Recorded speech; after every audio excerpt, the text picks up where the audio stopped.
Okay, well, it looks like we've hit 10:15 on the nose. I know we're all trying to keep on time today since there's a busy day ahead of everyone. So for those who are in attendance, I'd like to welcome you to the 10:15 to 11:15 session, Building with Purpose, with the UN Sustainable Development Goals, the Global Network of Water Museums. I'm Rebecca Pasco. I'm here as part of the OMA Conference Program Committee. I'm from the Niagara Parks Commission. I'm the Manager of Cultural Development there. And I want to welcome everyone and thank our presenters so much for being involved with this session today. Just a few housekeeping notes to make sure that everyone is able to participate on Zoom properly. I've got a few instructions here, just in case you didn't get this already from the earlier session this morning. You should be able to see all of the slides and both hear and see all panelists speaking. If you would like to send a question to the panelists, simply type your message into the Q&A box that you should be able to access at the bottom of your screen. It's not the regular Zoom chat box. It should be located directly next to it. But of course, if you want to say hello to any of your colleagues that are on the call, you can chat with them using the regular Zoom chat feature, which you can also access at the bottom of the screen. You can turn on the automated closed captions by clicking on the CC icon at the bottom of the screen. We do have a couple of OMA staff who very kindly are helping to monitor the chat throughout the session, and they'll be able to help out with any technical questions or glitches that anyone may have throughout the session. So please don't hesitate to put that into the chat and direct it to the OMA staff. I'm here to help do an introduction. We have some wonderful panelists with us today. Heriberto Eulise is the Executive Director of the Global Network of Water Museums. In addition to his duties with the Global Network, Heriberto is the Director of Civita dell'Acqua International Center and Project Manager of the Water Museum of Venice, Italy. Ian Kerr-Wilson is the Internal Auditor at the Global Network of Water Museums and the Chair of the Beach Canal Lighthouse Group. Daniel Travers is the Senior Exhibit Developer at the Canadian Museum of Water. He is also Professor of Liberal Arts at Georgian College and has authored 2 books and 8 articles on public history, heritage, and historical memory. Raul Hernandez Garcia Diego and Gisela Herrerias lead the alternatives and processes for social participation, serving as the Director General and Educational Director, respectively. They're a married couple who initiated their sustainable regional development process in 1980 for the benefit of a poor and marginalized dry region in southeastern Mexico. For more information on these panelists, please visit the speakers section on the conference portal. And with that, I invite our panelists to start us off on the discussion today.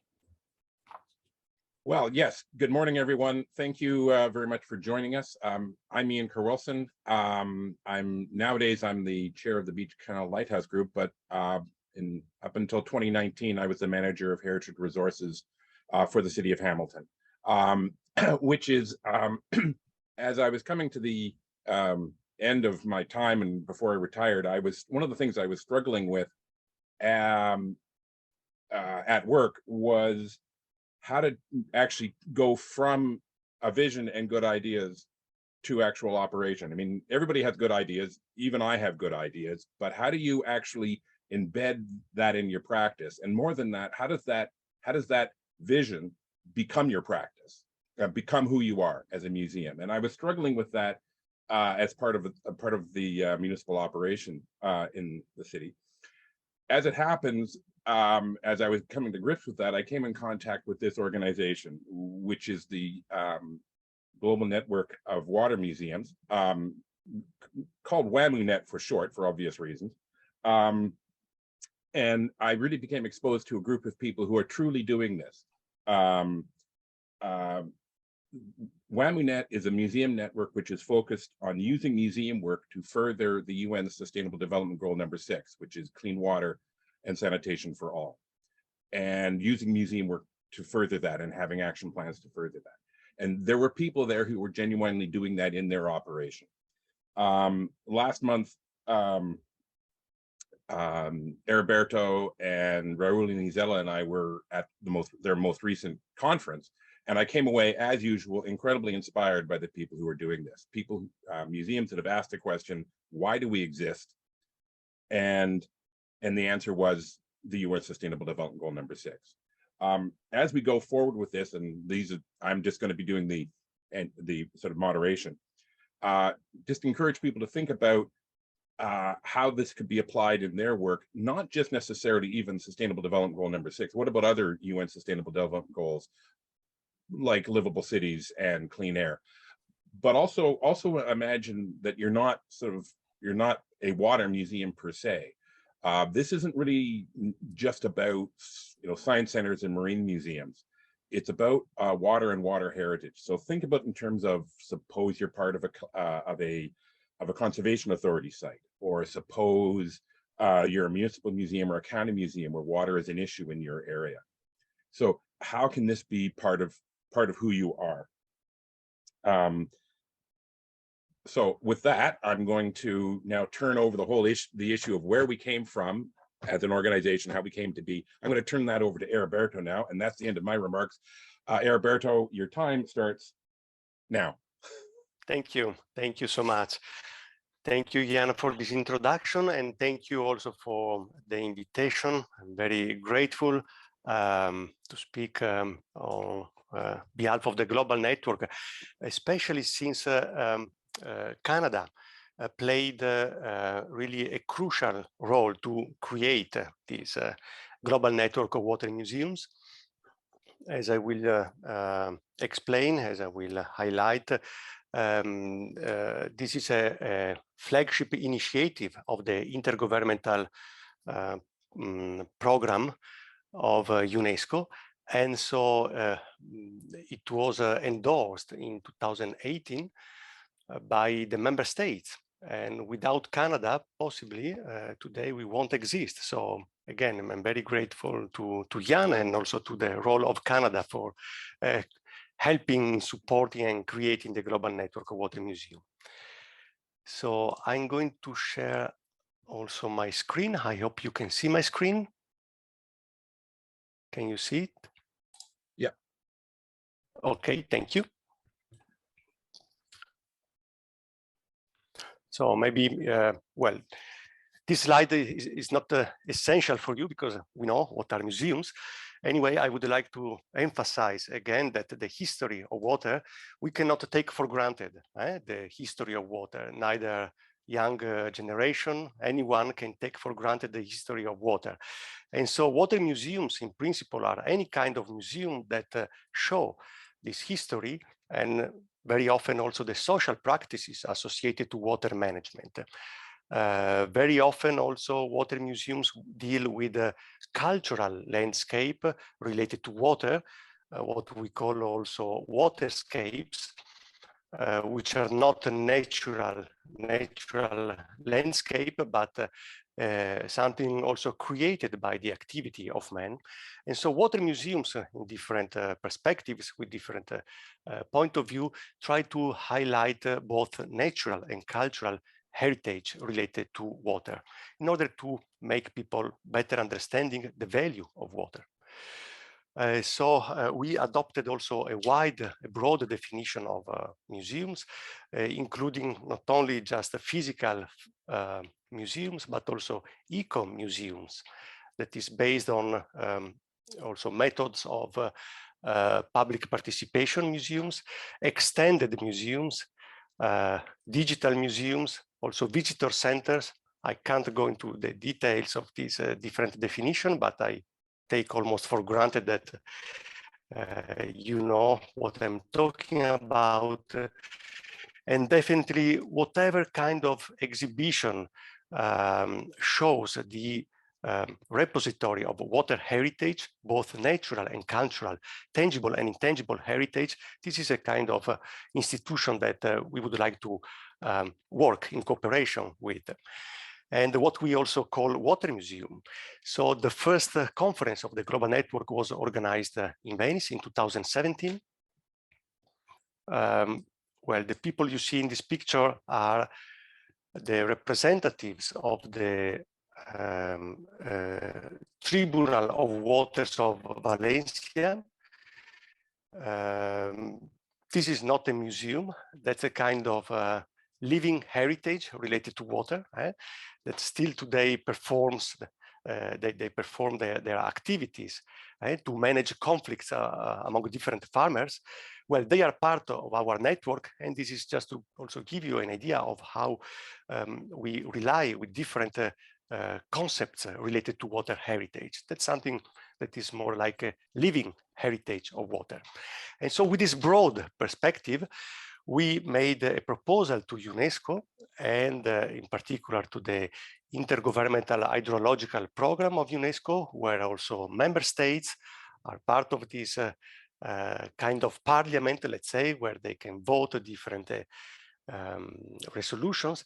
And 5 years ago, well, almost 5 years ago, they also approved a resolution dedicated to the global network of water museums in support of water sustainability education. Indeed, water sustainability education is a kind of keyword for our mission. According to our charter, the goal of the global network is to reinstate a new relationship between humanity and water, a new sense of civilization which can help to reconnect people and water in all its dimensions, including scientific, technical, social, cultural, artistic, and spiritual. So you see, this is a kind of a holistic dimension, holistic vision, which not only includes past civilizations, but in a sense, we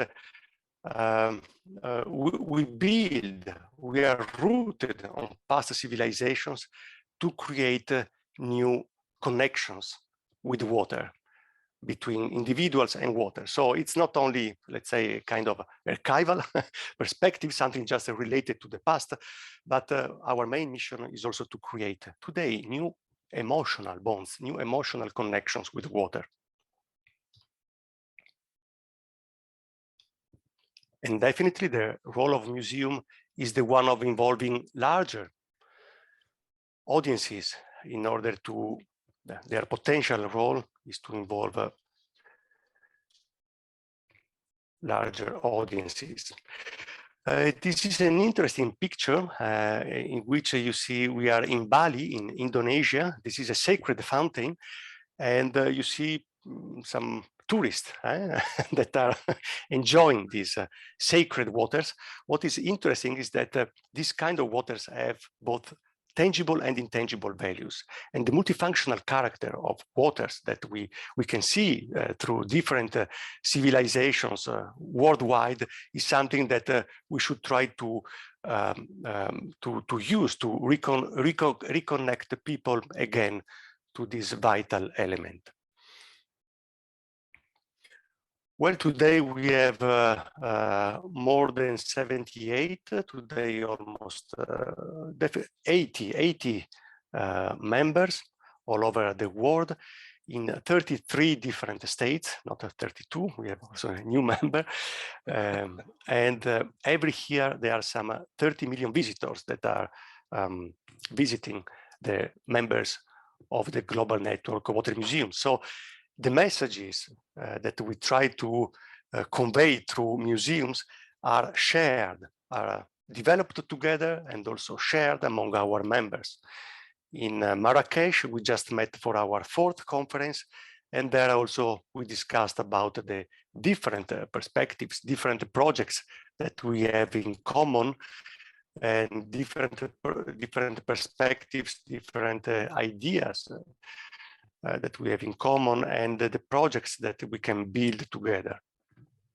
So now I have just wanted to give you, to provide an overview of the different water museums that are part of our network. They are quite different for size. Also, as you can see here, we have a national water museum in China, in Hangzhou. So on the Blue River, that is the Yangtze River, this this tower that you see on the right is a 12-floor museum indeed, with more than 80,000 square meters dedicated to the water civilization of China. So more than 5,000 years of history related to water. And that's for sure one of the biggest member of our network. In India, we have the Living Waters Museum, which indeed is a digital platform which try to show and exhibit what are the different heritage related to water in different parts of India. That's a very interesting digital museum, I would say, not virtual, but a digital museum. And in Marrakesh, we just met in another national water museum, which is the Museum of Water Civilization in Morocco, which tells the history of oases and how it has been possible to manage water in very scarce, very dry environment. Then we have also smaller museums, like this one, Musée de l'Eau, the water museum in Ouagadougou, Burkina Faso, very much engaged with SDG number 6. But as Yen was emphasizing before, our museums don't deal just with SDG 6, but they have different approaches. Many of them deal with water heritage. That's the Bruggerveiling Water Museum in the Netherlands. Bruggerveiling means the 1,000 islands. And these islands were created by man. This is a very incredible, beautiful waterscape that almost disappeared today. So a water museum is there to try to protect and promote this kind of waterscape. Here we move to Italy in the Delta Po area. The Po is the biggest river in Italy. And what you can see here in this picture are so-called fishing basins created since the Roman period, something that has been transmitted over, handed down through generation. So what we see here is not a natural landscape, but indeed an artificial landscape. And this is another artificial landscape. We move to Spain, Parque de la Sequia. The Sequia are, in Spanish, the traditional irrigation canals built by the Arabs. So we are referring to more than 15 centuries ago. And this is another member of our network which promote this kind of heritage, also bringing people to revive and redeem this important local heritage. Another example from Quito in Ecuador, where we have the Yacu Parque, Museo del Agua, which pays attention in particular to indigenous concepts related to water, and another museum which is located in the Puebla region. Definitely Raul will talk more about this museum, Agua para Siempre, which is a member of our network. And last but not least, also the Canadian Museum of Water. Of course, I won't say anything because Dan Travers will talk about this interesting museum, museum boat that has been recently shaped. Yes, concerning the activities of the Global Network of Water Museums, I just wanted to mention the Youth Contest and Award, The Water We Want.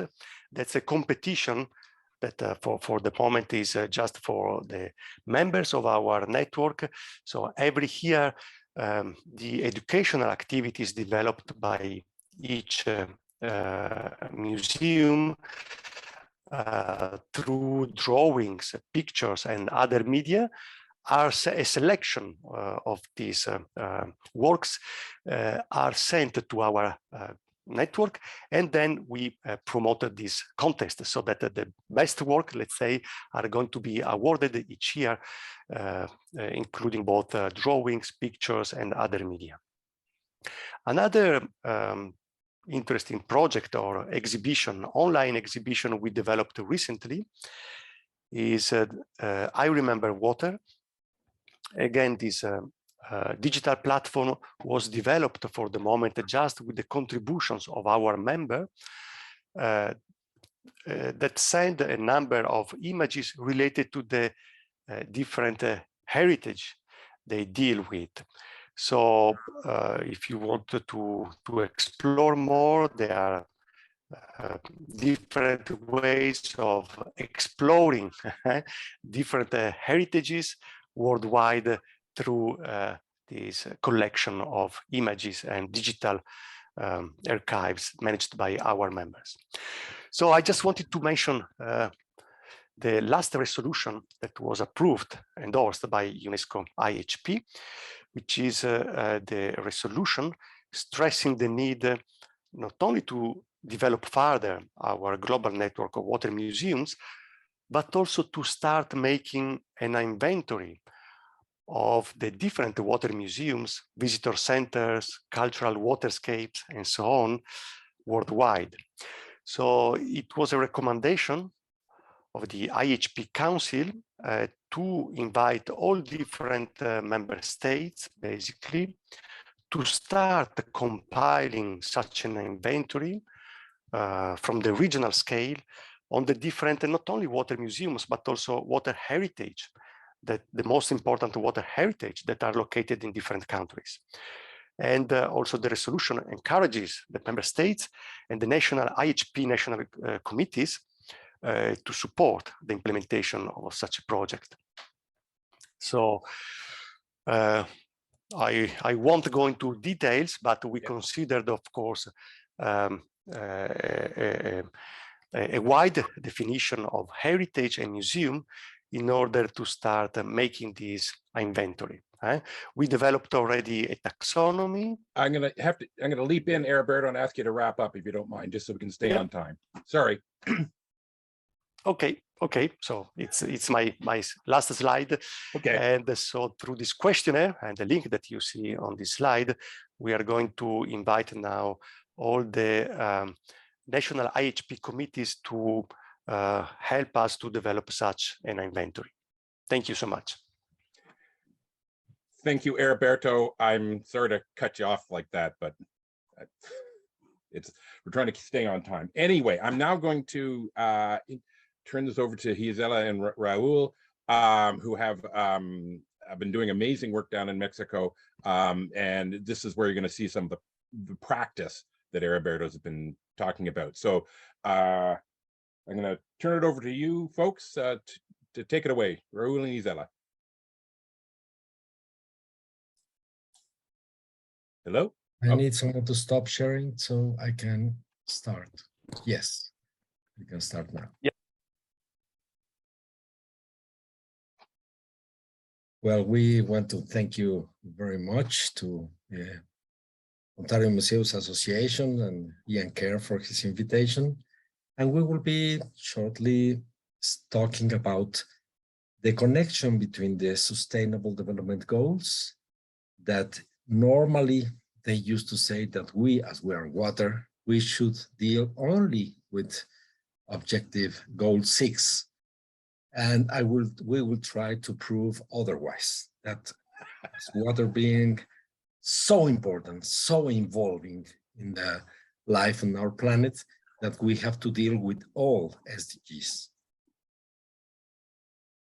We came to start to work in this, this is Mexico, and this in green is the area we work. And we have 2 main chains of mountains. I hope you can see my pointer. Yes. Perfect. So we have these 2 large range of mountains, and where they join together, this is our region. And so we are very mountainous, semi-arid, and isolated region. Since our work in this region began, we applied the early participatory research action methodology to understand how people perceive their needs. Both women and men separately made clear the lack of water is the axis problem around which other problems revolve, such as food, income, and health. So we assume this insight as our main guideline to positively impact their lives. It is evident that water procurement is a heavy burden for women since they are little girls. So addressing this felt need is a life-changing action for women's equality, sorry. Following the educational approach of our methodology in 1999, we inaugurated our Water Forever Museum to share ancestral knowledge and the waterworks we built with the campesinos in the villages to get water. The museum is a window to the rich heritage from the past, but also became a window to the present to show what we are doing with the villagers in order to build a gateway towards a sustainable future.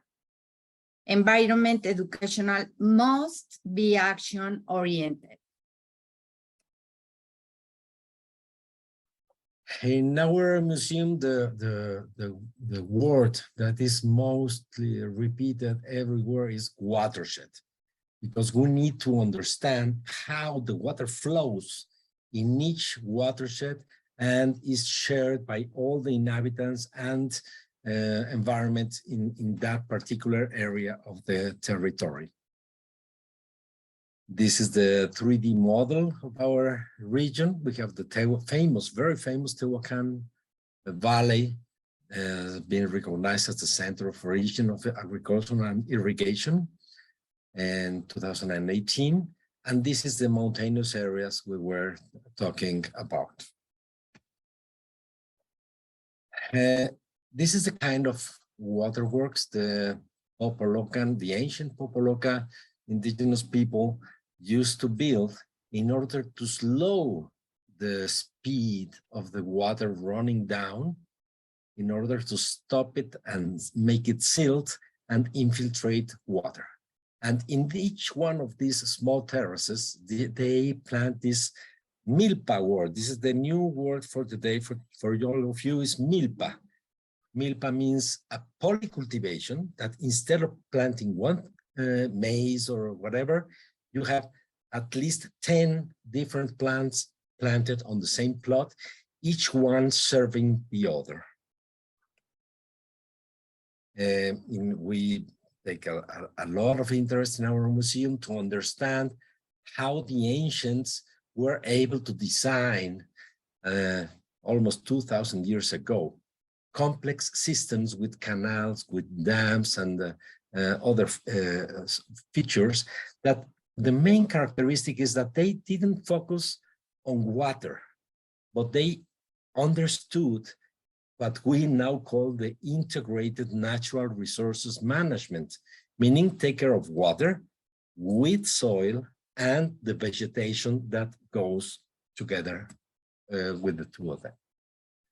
This is a view of our actual water museum.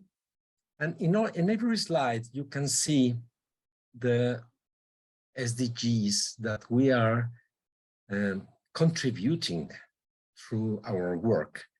And as Gisela explained, in the educational approach, we are forcing us to do a really quality education, meaning that the people has to go out of the visit not only learning something, but willing to do something and being organized to do it.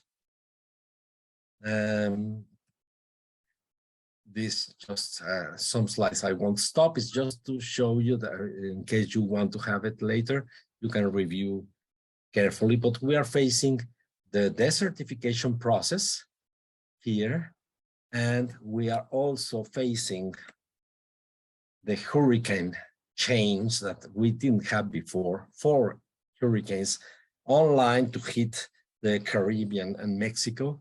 So that means that climate change is really a global threat. Gisela already talked about the burden of the women. So when we talk about water, we must focus from the very beginning on women's relationship to water and family and village and animals and the environment. We need to have gender equality and reduce inequalities. And while working, this is the kind of small dams that we built, copying the ancestral ones that you saw in the other slide. And in this way, we are helping the life on land, and we are filtering water to get aquifer recharge and to have clean water. And a very important thing, that another important problem of the world is the with the water courses are being used as waste receptors. So we also work a lot of teaching that the water course is the source of our clean water for us and for the villages downstream. And here we see one small dam, and there's another, and there's another. And always we have to take seriously that we are not a technological institution, nor a social institution, but both. Social organization and clever technology institution had to be adapted to each particular site.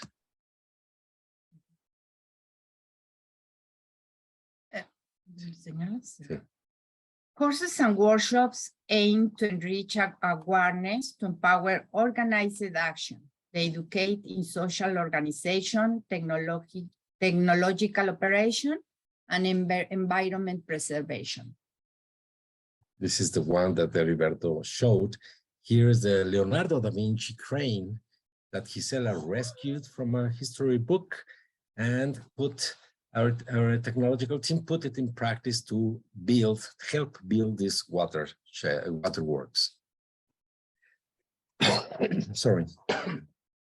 And we have to see that everybody wants to go on vacation rather to the river, to the sea, or to the snow in the mountains. So we are emotionally connected with water.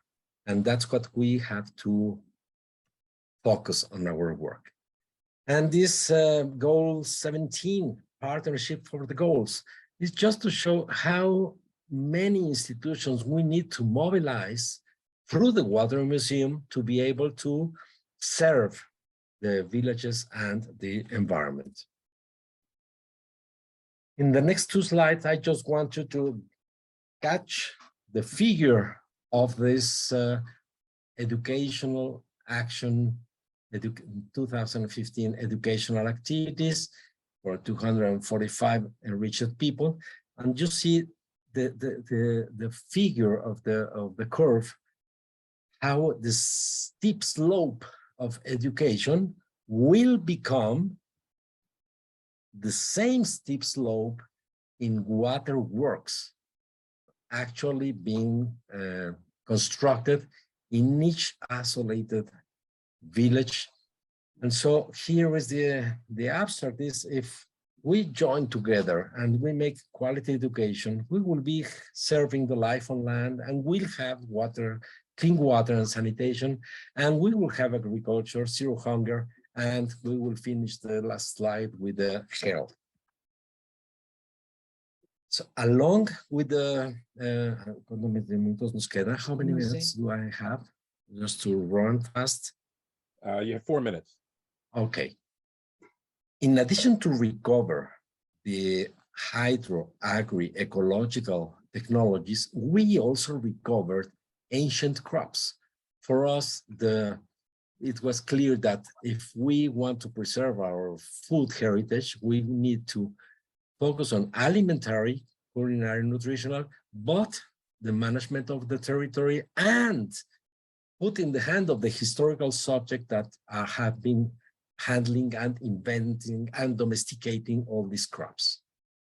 I have the pleasure to introduce you to the beautiful amaranth crop. It is so beautiful that in Spanish we call it alegría, means joy. And we all this drip irrigation and planting with seedlings to save water. But the most precious thing about the amaranth is not only the nutrition, but their drought resistance. With the amaranth, we have, in order to make it economically viable, as SDG require, the economic aspect, we have to develop technologies, and this is the plant transforming agro-industry that will transform the seeds into highly nutritious and delicious amaranth foods. And this is also to combat the fast food destroying health food we have at the markets. And we have been measuring results in providing indigenous children for 1 year or two a package of amaranth and gaining 95% in nutrition improvement. So we are really excited about this result. This has created a long-term experience, enriching environment, economic, social, and cultural sustainable experience with more than 42 years of maturation. The experience shows educational promotion for organized participation, watershed regeneration, new kinds of formal employment, safe water, safe nutritious food, and increasing economic flows. And you can see that it is in coincidence with the UN Sustainable Development Goals and also the UN Decade for Action in Nutrition and the Laudato Si on care of our common home that made a great contribution to modern thinking.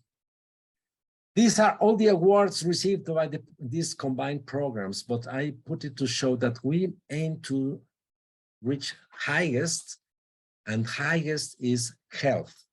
Health understood as the World Health Organization defines, that say health is not the absence of sickness. Health is a state of complete physical, mental, and social well-being, and not merely the absence of disease or infirmity. And this is really in our hands. And here the contact, we will be happy to share with you in the future. We thank you very much, really. Thank you. Thank you, Gisela and Raul. I need to say that Heriberto in his talk managed to delicately, totally underplay his role in actually starting this organization. I mean, this really is very much Heriberto's brainchild, but in addition, at the sort of first meeting when we're sort of talking about, you know, is this possible? Can we even have a network of water museums? The work of Raul and Gisela came up, and it sold a whole room full of people saying, yes, this is museum work in its broadest and deepest and most consequential way. And so, again, very much the sort of approach that made this network a viable idea. Anyway, just to finish up our last talk, we're going to turn it over to Dan, who is actually making a water museum in Canada. So over to you, Dan, and your time starts now. Thank you very much, Ian, and everybody. I'm Dan Travers, pronouns he, him, with the Canadian Museum of Water up here at Port McNicoll. I think Heriberto and Raul did a great job of explaining what WWAMUNET is and does. What I wanted to do was speak to you a little bit about our initiative, what we've done so far, where we're going, and how WWAMUNET has been of incredible assistance. And do it in sort of context of creating a museum, WWAMUNET member and water museum here in Ontario. So if you're not familiar with the Canadian Museum of Water, this is a brand spanking new initiative right here in Port McNicoll. Our objectives are to model stewardship and advocacy for water through exhibits, programs, and activities, to inform, educate, and promote the importance of clean, healthy, and sustainable water for everyone. And what we want to do is create a presence online, and we're already well on the way of doing that, on the ground, and also on the water, which positions Canadian Museum of Water as a primary conduit for understanding and appreciation of water and the role it plays in our heritage, our culture, and everyday life. And on the right of the slide here, you've got the Canadian Museum of Water logo, which consists of 3 water droplets, past, present, and future. And each one of those is immensely important to our initiative. And that's as you already know, where WamoNet comes in. So what have we done so far? Well, we're only 8 months old. We launched on World Water Day in March of this year. And we've launched predominantly online. Again, on the right here, you have a screenshot of our website a few weeks ago when we had our speaker series underway. We've got board of directors from multiple different sectors, from business, finance, tourism, heritage.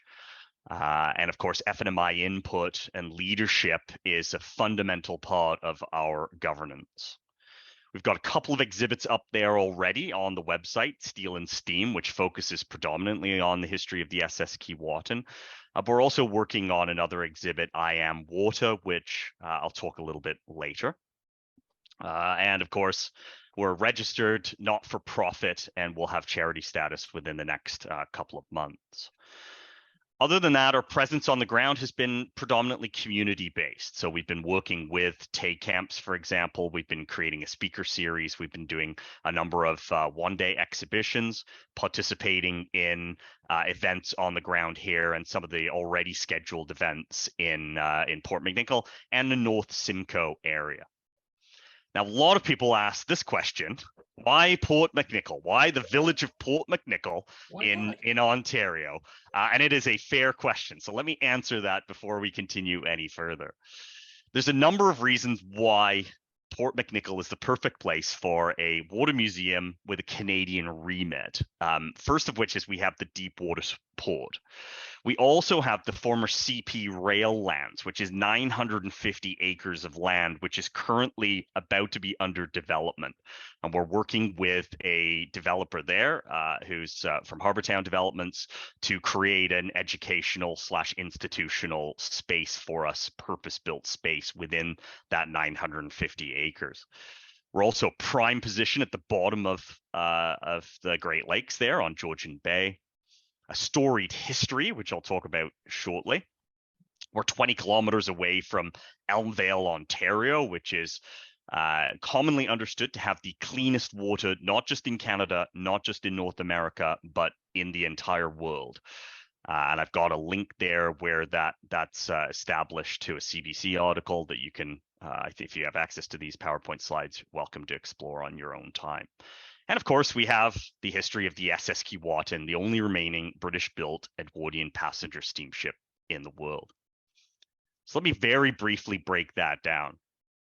Port McNicoll, of course, was the traditional homeland, or is the traditional homeland of the Haudenosaunee people, the Three Fires Confederacy of the Anishinaabeg, and of course the Wendat or Huron people. And you think about the early history of Canada, of course, it is very much wrapped up with the Huron-Wendat people and the trade links that they created across all of Turtle Island, using the lakes, the river systems, in order to create those trade networks and have a major impact on Canadian history. It is also a place of debarkation for the first Europeans to enter Ontario. Explorer Samuel Champlain first landed in Huronia at southern Georgian Bay, just a few kilometers from Port McNicoll, right where Awenda Park is right now. And of course, about 1.5 kilometers away from Port McNicoll is the historic site of Ste. Marie among the Hurons, which was in 1639, 1649, the first European settlement in all of what's now Ontario. Moving forward, of course, Port McNicoll played a key role in the opening up of the Canadian West, in both a positive way, bringing settlers out to the Canadian West, and also, of course, having an impact on Indigenous people and treaties that were created there. The SS Keewatin and the SS Assiniboia actually served as a key link between central Ontario and places like northern Ontario and the West. And of course, we have a certain ship in Port McNicoll, the SS Keewatin, the only remaining British-built British-built steamship in the world. It's actually older than the Titanic, 1907, which serves as a museum ship. Moving forward, of course, Great Lakes now as a playground and opening up to all sorts of new developments. We expect to have larger and larger cruise ship industry on the Great Lakes. And we celebrate that as our water heritage. And last, but certainly not least, we know, of course, that part of the search for life on other planets is looking for water. And our hope is that the first scientist to find life on other planets may be an individual who has visited and inspired by the Canadian Museum of Water, past, present, and future. So what is our long-term goal? We want to create a purpose-built visitor center at Port McNicoll.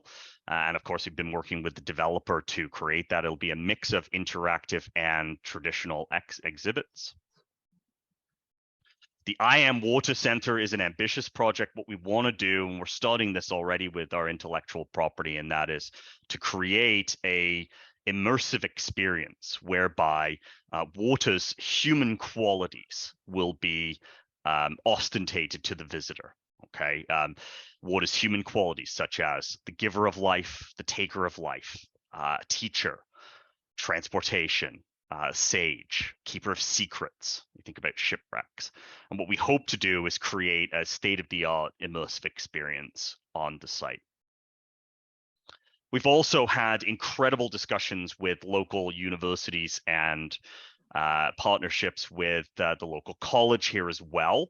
There was a huge opportunity here to create a lab school on the site, and certainly our developer is very keen on having a lab school right on the water.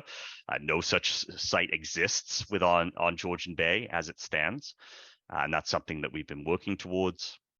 And also having a Severn Sound Environmental Research Center. And again, we've been working very, very closely with Severn Sound Environmental on partnerships and all sorts of collaborations just over the last 8 months. Again, very, very, very new.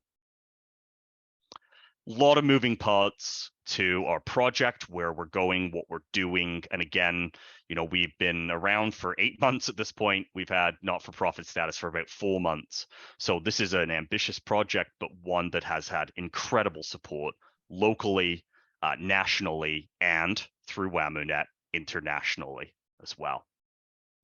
So let me spend a little bit of time. And of course, this is the site that we're working with. I just wanted to jump in here.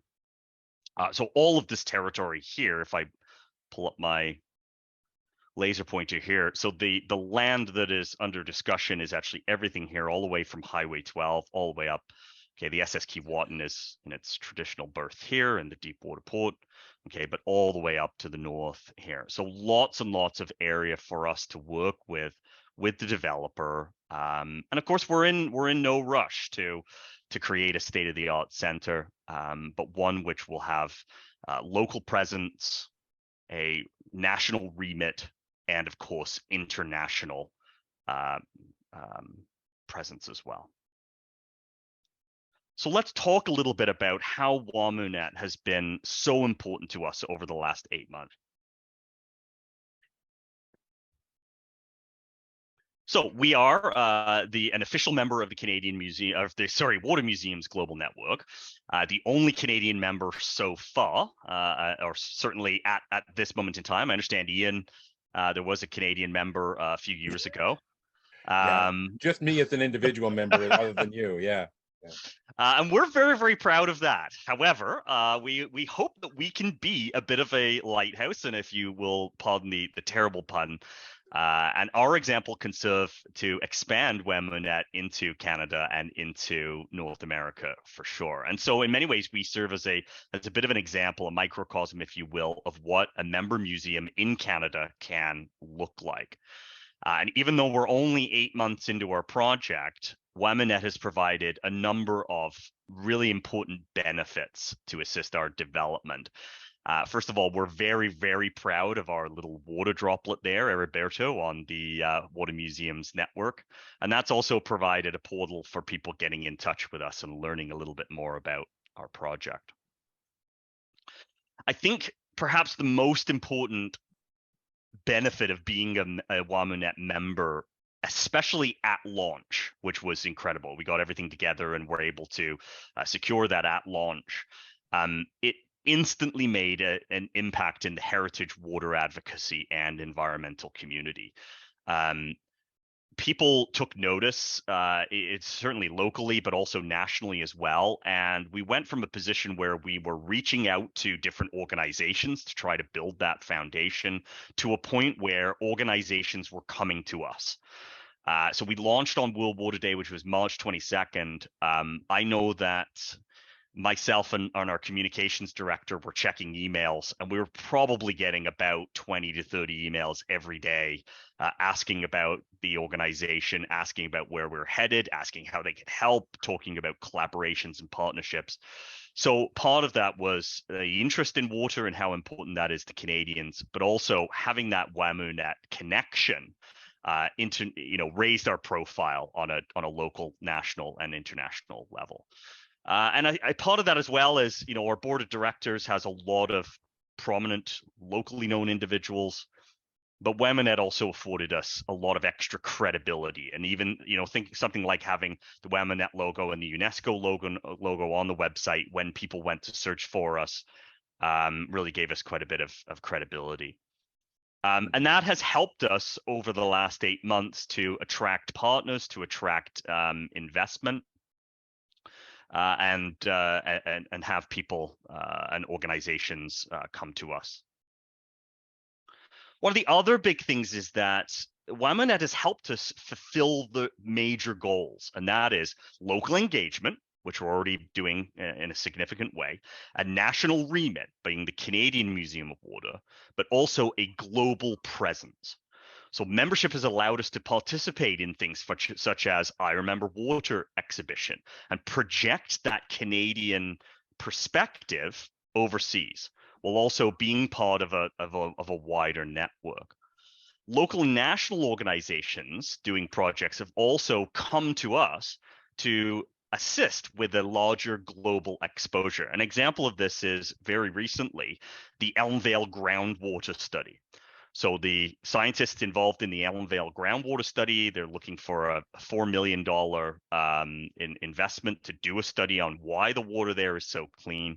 Have actually come to us because what they want to do is, when the study's complete, they want to be able to disseminate that information on both a national sense and a global sense as well. And they see us as being one of the conduits in which we can do that. And we've certainly written them a letter of understanding to that effect. And last but certainly not least, folks, our board wouldn't have been able to have made the connections that we have made without participation and active engagement in WAMUNET. And again, this has worked both ways. Just having conversations with Heriberto or with Sarah Ahmed, who's been incredible, has allowed us to connect with other museums around the world and bounce ideas off of them. 2 examples of this most recently, the National Water Museum of China and discussions about a potential collaboration or partnership. The Water Museum of Ireland, which is actually in a similar stage to where we are in terms of sort of saving up and fundraising for a permanent home, but focusing on that online presence. So Dan, I'll get you to wrap up if I could. Yeah, absolutely. So advice, input on future exhibits, cultural connections, information on social media that we've been able to put out there. Okay, advocacy and collaboration on advocacy. And, most important, especially at such an early stage in our development, productive discussions with other like-minded individuals. And so WAMUNET has been a major factor in our success and what we've been able to do since our launch back in March. Thanks very much, Dan. Thank you. And to all the contributors, it's been, I think you've seen a real range of what work is possible. I'm wearing my Raul and Isela museum hat, which I got from them. I now use it for gardening. Anyway, we have a couple of questions. 2 very good questions have come in, and I'll just go through them just very quickly because we only have a few minutes. One question is, how can our museums work to support and amplify the work of Indigenous water protectors and advocates? Dan, maybe you can lead off, and perhaps Raul and Isela can leap in. I also have a second question too. So, Yeah, absolutely. And that was a very, very important thing for us to start with right at the very beginning. Oftentimes in projects of this nature, indigenous peoples, FNMI peoples, especially in this country, are asked to make a contribution to a project like this. And that's something that we really wanted to get away from. So in the creation of our initiative, we worked very, very hard to ensure that we had indigenous input on the board of directors, that we came from a decolonized perspective in everything that we do, including our governance. And so what we hope to do with the Canadian Museum of Water is, not only have indigenous input and indigenous direction within our governance, but also espouse those values in the way in which we approach the community, within the way we approach our exhibit development, and within the way we approach our goals and objectives. That's great. Moving beyond the here we have an idea, we want you to leap in and help us with what we want to do is yes. There's another question here which I think is also quite interesting, and I think all the speakers could contribute. How do we balance the need for tourism with the needs to protect limited water resources? I know you touched on this, Raul and Isela. Do you want to have to expand on that? The duration within tourism and how do we balance the need for tourism with the needs to protect limited water resources? Yes, it is a crucial question. We, for example, we worked very intensively and responding also to the other one in how to contribute to the indigenous knowledge and technologies. We, as paralleling to creating our water museum and receiving visitors, we also worked very close with the technical scientific committee to create a natural reserve called the Biosphere Reserve. So we have now a special regulation in a very large area that is our reserve with a management plan, an official management plan that is perfectly written what can be done in the area and what cannot be. And while producing this management plan, we also intervene saying that please do not put obstacles in the development of indigenous villages, indigenous people. So let's take their own vision because they are the heritors of this ancestral knowledge, and what do they want to do in their territory, and let's all together help them to do that. And that particular decree, that was a very long process, helped us to keep away the mining, keep away the contaminating industries, and preserving clean water for the whole region. And in our museum, we exhibit each and all technologies that people can use at home, at their office, and at their factories to preserve clean water and to recycle water, so not contaminating the environment. And the people can see how the toilet water is cleaned into a purified water that will recharge the aquifer.